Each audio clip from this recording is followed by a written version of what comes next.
Der Hangar von Fluglehrer Norbert Lorenzen auf dem Flugplatz Ellermühle ist vollgestopft mit Helikoptern, Flugzeugen und Tragschraubern. Immer wieder muss wegen Platznot umgeparkt werden. Testpilot Norbert Lorenzen kann sich für alles, was fliegt, begeistern.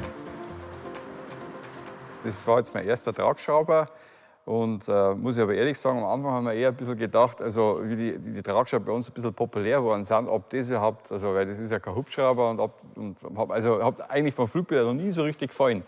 Und ja, dann hat mir mal einer mitgenommen und seitdem bin ich ausgegangen und habe gedacht, scheiße, jetzt brauche ich auch so ein Teil. Und so hat das bei mir angefangen. Gerade im Offenen ist halt wie ein Motorrad. Da kannst du siehst halt, du hast halt fast unbeschränkte Sicht.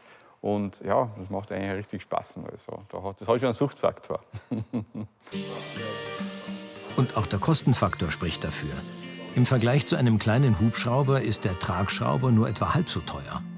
Oft wird er aber damit verwechselt.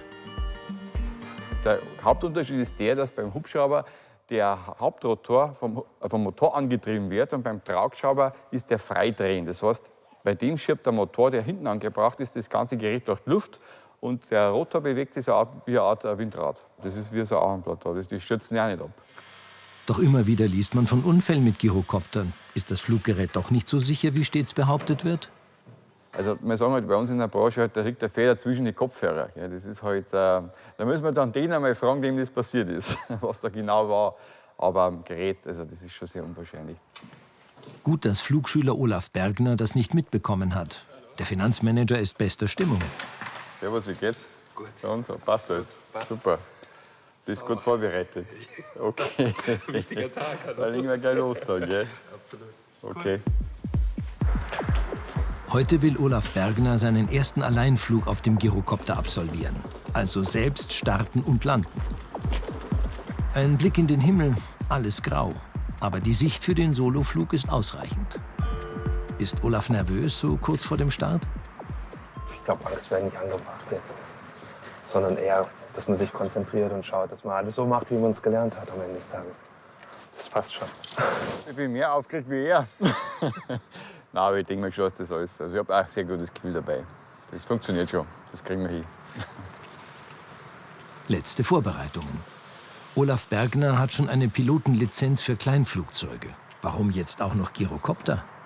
Die Aussicht, Sie müssen es selbst mal ausprobieren. Also, Sie können es echt genießen. Vor allem, Sie können ja auch extrem langsam fliegen. Also Sie können fast auf der Stelle drehen. Also es ist natürlich eine Möglichkeit, die Sie nicht mit dem Flächenflugzeug haben am Ende des Tages. Ne? Der Check ist fast fertig. Und dann entschließt sich Fluglehrer Norbert, bei den ersten Platzrunden mit Olaf mitzufliegen. Warum eigentlich? Ich war im Urlaub und ist seit 3 Wochen eigentlich nicht mehr geflogen. Jetzt schauen wir, was man aber nicht standen hat, der eigentlich und auch überhaupt physisch in der Lage ist zum Meistern. Olaf zieht sich schon mal die Jacke aus. Ja, ich glaube, dass der schon schwitzt. Jetzt wird's ernst. 30 Flugstunden plus 60 Stunden Theorie muss jeder Flugschüler für den Gyrokopterschein absolvieren. Da Olaf schon eine Pilotenlizenz hat, brauchte er bis zu seinem ersten Soloflug nur 5 Tragschrauberstunden. Doch zunächst muss er seinem Lehrer beweisen, dass er das Fluggerät gut beherrscht. Der hintere Propeller, der den Tragschrauber antreibt, läuft schon. Nur für den Start kommt der Rotor auf dem Dach dazu. Später dreht er sich von alleine. Nach der Freigabe durch den Tower geht es los. Ups, etwas wackelig sieht das aus. Aber geschafft.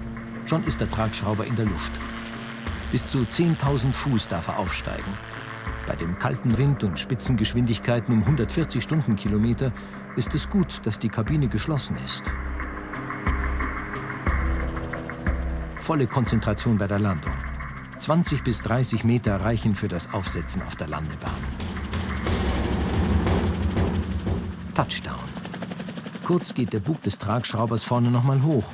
Aber es gibt hinten an der Heckflosse noch ein kleines Rad, das diesen Gyrokopter-Typ stabilisiert. Das war schon gar nicht so schlecht jetzt. Das hoffe ich, dass er so besser macht, wenn er alleine fliegt. Ist irgendwas nicht ganz optimal gelaufen? Ja, ein bisschen aufgeregt ist er. Ein bisschen aufgeregt, aber mei. Ich denke, wir kriegen's hin. Jetzt noch schnell den 80-Liter-Tank füllen. Dann muss Olaf beweisen, was er gelernt hat. Norbert Lorenzen macht sich schon mal auf zum Tower. Von dort hat er Funk- und Sichtkontakt zu seinem Flugschüler. Jetzt wird's ernst. Ja, bleibt spannend. Olaf ist nun auf sich allein gestellt. Doch die Checkliste erinnert ihn an alle Punkte, die er berücksichtigen muss. Clear.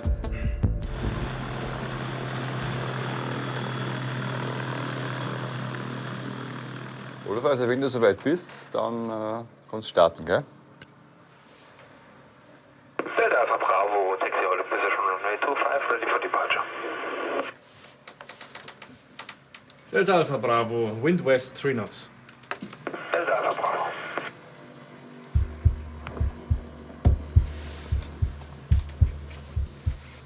Das wird jetzt alles gut gehen, oder?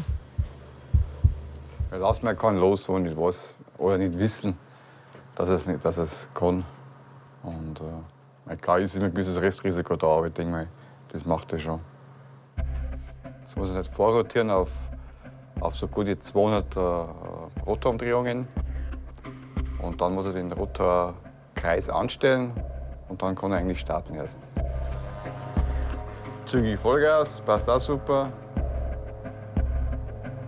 Die Richtung hat auch, heute auch schön. Fliegt eh schon. Genau, einwandfrei. Der Traum vom Fliegen. Mit dem Gyrokopter ist er relativ einfach zu erfüllen. Für Olaf eine tolle Sache. Uns sind ja keine Flügel gegeben, aber das ermöglicht halt doch eine ganz andere Perspektive. Und klar kann man auch auf den Berg gehen, kann runterschauen, aber hier hat man halt ganz andere Möglichkeiten. Und schon geht's zurück zum Flugplatz Ellermühle.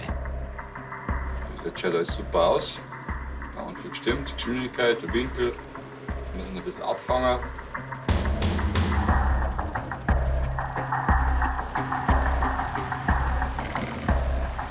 Geschafft.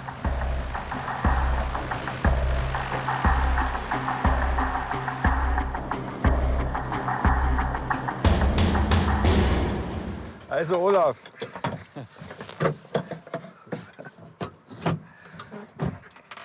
Gratulation.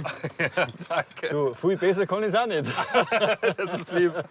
Na, super, hast super gemacht. Ja, super. Klasse. Freut mich. Freut mich echt. Ja, geht's weiter. Jetzt geht's weiter, ja. Es ist schon anders ohne Fluglehrer, oder? Leichter. Gewichtsmäßig. Ja, genau. Das merkt man wirklich extrem. Also es ging hoch wie im Fahrstuhl. Ein wahrhaft erhebendes Gefühl, so ein Soloflug mit dem Gyrokopter. Im Sommer dann will Olaf unbedingt den Cabrio-Tragschrauber testen.